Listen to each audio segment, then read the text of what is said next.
The Zambezi Delta is a unique area where the Zambezi River meets the sea. There are a variety of habitats, from forest to open floodplain, historically supporting an abundance of wildlife. The Civil War decimated these wildlife numbers, leaving communities behind with few means of survival. They turned to poaching to feed their families, but unregulated, this put further pressure on wildlife populations, threatening their existence entirely. How might the hunting model provide a viable alternative for local communities? Hunting has become a controversial practice in modern times.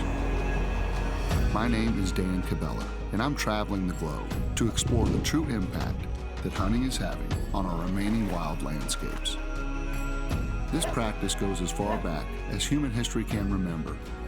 But does it have a place in modern conservation?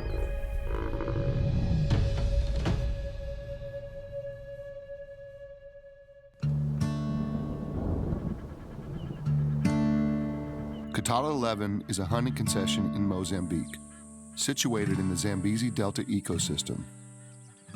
I've spent a lot of time in this vast ecosystem and come to know Mark Haldane and his operation very well. When they took over management of Cabela 11 in the early 90s, there was almost no wildlife left. I'm heading back to Mozambique to explore what factors have led to that success story. Today, the area has been restored to its historic abundance. This turnaround is an ongoing process, but it has taken the better part of 30 years. Firstly, anti-poaching needed to be done. Snares needed to be removed, and poachers needed to be apprehended. A sustainable number of animals are allowed to be legally harvested each year, and that quota is determined scientifically. And a strict off-take quota is maintained for both clients and the community. These hunting tags are sold for large sums of money, primarily to international hunters, and bring revenue to the concessions. But there are also community quotas allocated, preserving traditional rights to the land and providing meat for the people. The largest meat-bearing animal in the area is the buffalo, and I head with Mark to harvest a buffalo for the community quota.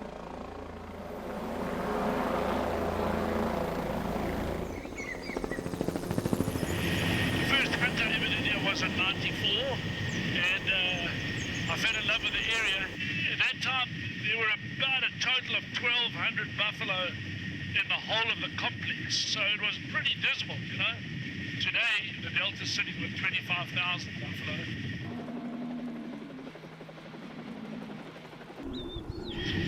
A couple of years ago, we campaigned government to give us a community quota, and that quota is not a quota that allows the local community to go out there and hunt. It actually allows us to harvest those animals for the community and deliver them to the community. The buffalo live deep in the swamps, so we climb into an old Swedish tank and head out into the delta.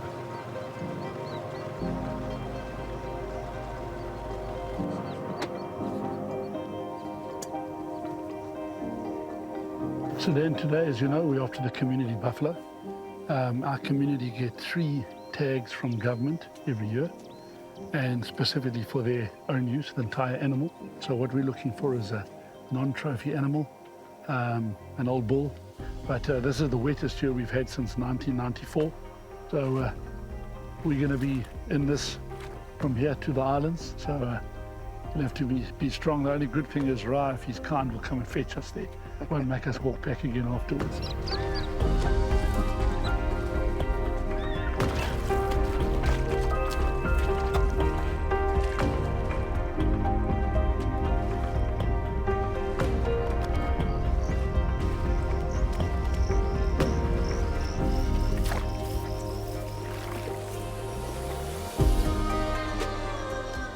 This is the little island up the top here where a lot of the old single Duggar boy like to hang out. You can see the trees just in the distance here, probably about 300 yards to go. So hopefully it's been worth the slog.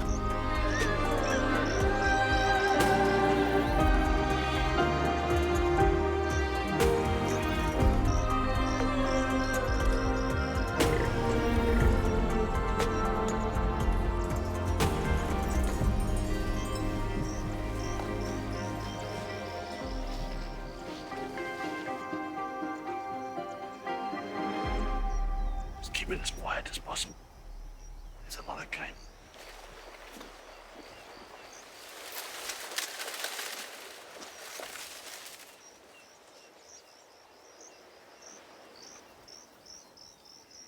Furthest to the left.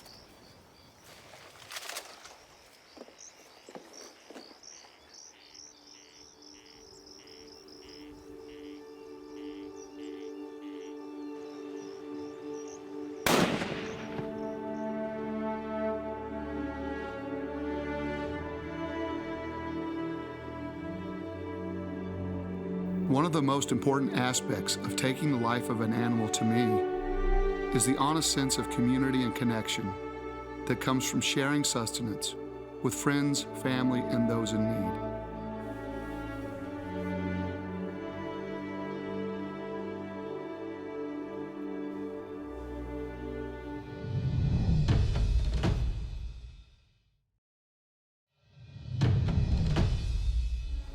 So what we're looking for is a non-trophy animal, an old bull.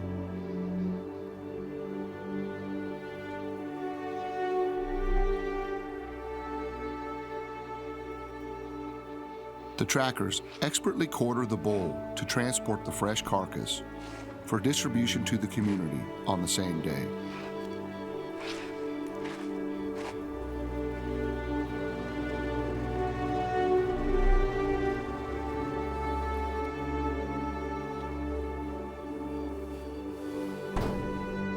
Nothing goes to waste in a well-functioning ecosystem, and the vultures pick off the remains, acting as nature's garbage disposal service. 30 tons of meat are distributed to the community each season. Traditionally, the Tozo community would hunt using spears or snares to harvest animals to eat, but a snare is an indiscriminate killer and will eliminate whatever finds itself entangled. Whereas the legal quota for hunting set by the Mozambican government specifies that old males past their breeding prime can be harvested in sustainable numbers.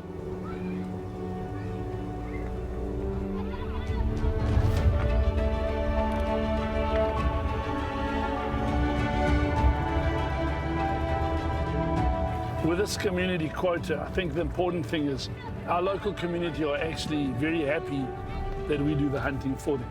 It's not like they are hunters that want to get out there and experience the thrill of the chase. They're more practical. They do it purely for meat. We've never had a single person show anything but gratitude for it. This is the community spot here where we deliver the meat. In order for conservation to work, you have to partner with the community. So it's critical to have that strong relationship. I'm eager to see how this whole process works and how the meat is distributed. It's very, very fulfilling to play a part in this. Caz Antonio is the headman of this village over here. So as the headman, he's signing to say that he's received 1 buffalo for his village. We do it in a formal manner so that everyone knows we have a record of who's received meat when and where, and then he will be in charge of dividing it amongst everyone.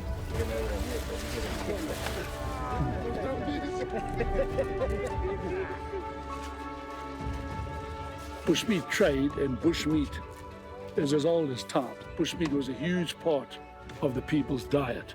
So by us doing these meat drops, we're fulfilling what they've done for centuries.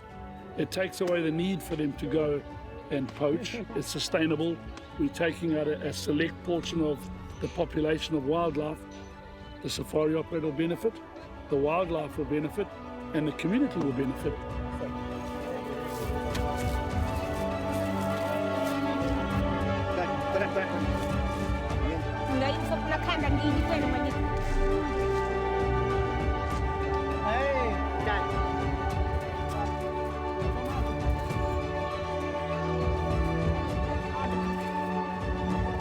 So Dan, I think the meat drop is probably the most basic part of our community projects, and over the next couple of days, if you've got a bit of time, I'd really like to show you the rest of them. No, I'd love to see that. Great.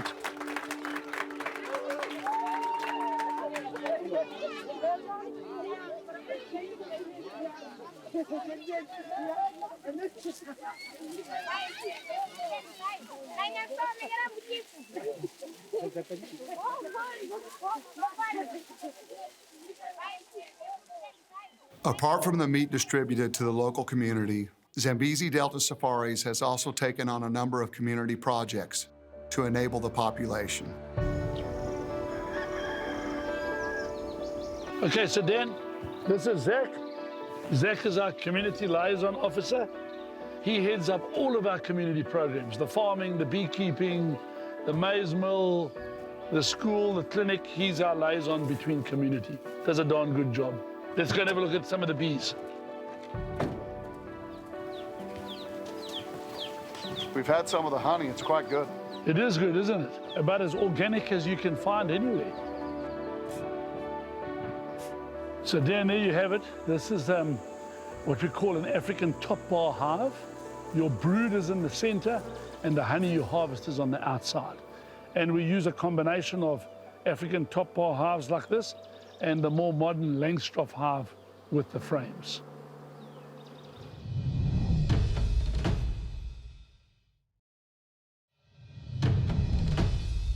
Zambezi Delta Safaris has also taken on a number of community projects to enable the population.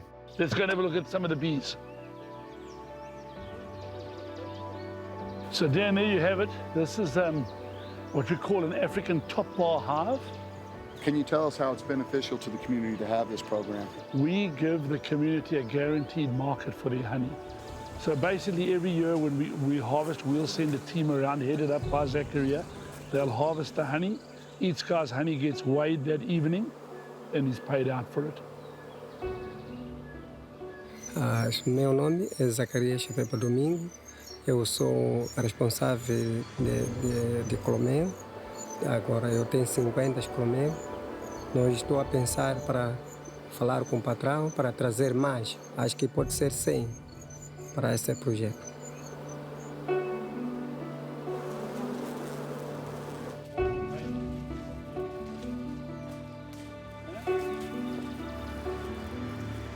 How many hives total do you have here? We have a little bit over 400 at this stage, working towards 1,000.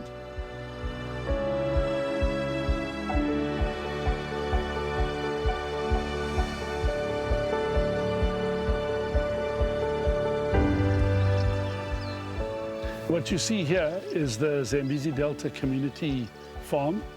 What you see behind us here is all rice. They got a phenomenal crop last year. The local farmers here do all the farming themselves, except we do the ploughing for them. Slash and burn has historically been how the folks in this region produce their food. It's pretty hard on the environment.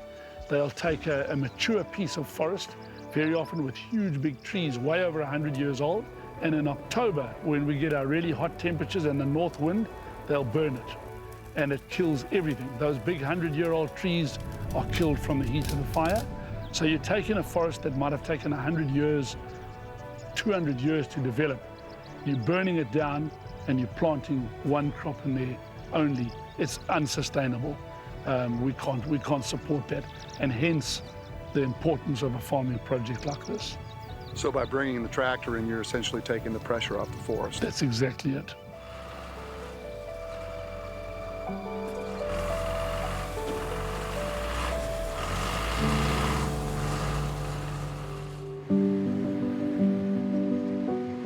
The concession have also donated a mill to the community as an additional tool to aid in their harvesting. But Dan, this is our community maize mill. They use it to mill a bit of everything. They mill cassava with it, corn, and they make a flour or a meal out of it, which all forms part of the staple of their diet.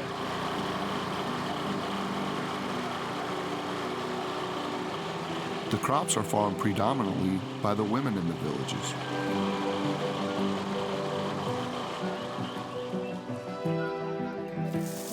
So Dan, this is the rice from our community farming project, and Zach's one of the participating farmers as well. and he harvested in excess of 60 bags like that this year. My name is Jimmy. This is my vegetable garden. We started growing mealies, spinach, tomatoes, carrots, and other vegetables in there. In here is the maize seed we are giving to the population in the area, and this is the seed that we have grown. It makes me very happy that we have got a garden here that we can feed people. Most of people need vegetables in the area. With a crop of rice like this, the fishing project, and the meat, I can assure you no one goes to bed hungry in this concession.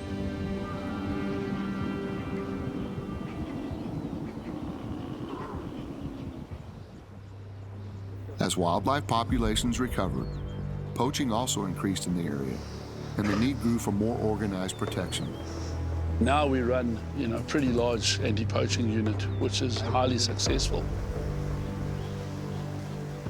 Gostei de trabalhar de parte de fiscalização, assim está a alegria, porque esse trabalho ajuda meu pai, meu mãe, meus filhos. Eu gosto muito desse trabalho de fiscalização.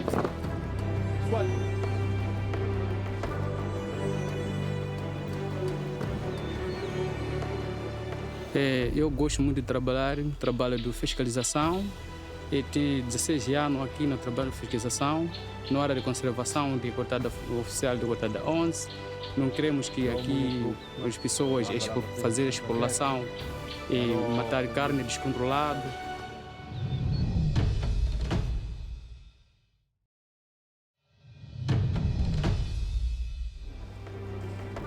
As wildlife populations recovered, poaching also increased in the area, and the need grew for more organized protection.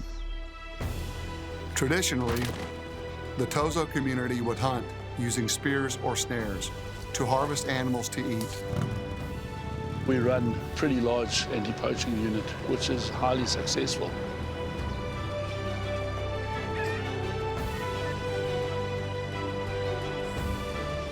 Com este dinheiro que a empresa me ajuda, me dá, então eu consigo fazer casa, consigo comprar roupa para a criança, para a minha mulher, e comprar pratos para aqui, panela, tudo. Esse dinheiro me ajuda muito que a empresa me dá. E por isso gostei muito, muito obrigado por a ajuda dessa empresa.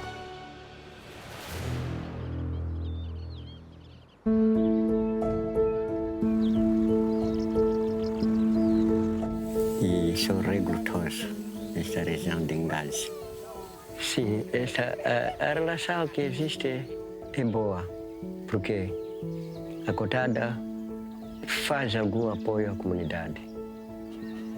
E a comunidade está ciente que este apoio nem devia ter se não houvesse a cotada. Outra coisa é que construíram a escola para a comunidade, construíram um posto de saúde para a comunidade, trazem moagem também, embora que a moagem não abastece bem, é pequena. The community needs to benefit from the operation and share in the value that wildlife can create for this to be sustainable. After seeing how this whole operation functions, I'm left with the feeling that this model can be sustainable for generations to come. Before I head out, Chief Tozo has asked if I would like to join him and his family to share a meal, and I'm humbled by the offer. Then I like to eat the buffalo with you soup this night. Yes. That sounds great. Yes. This model can be replicated anywhere where the primary land use is hunting across Africa, while creating incentives to keep wildlife on the land.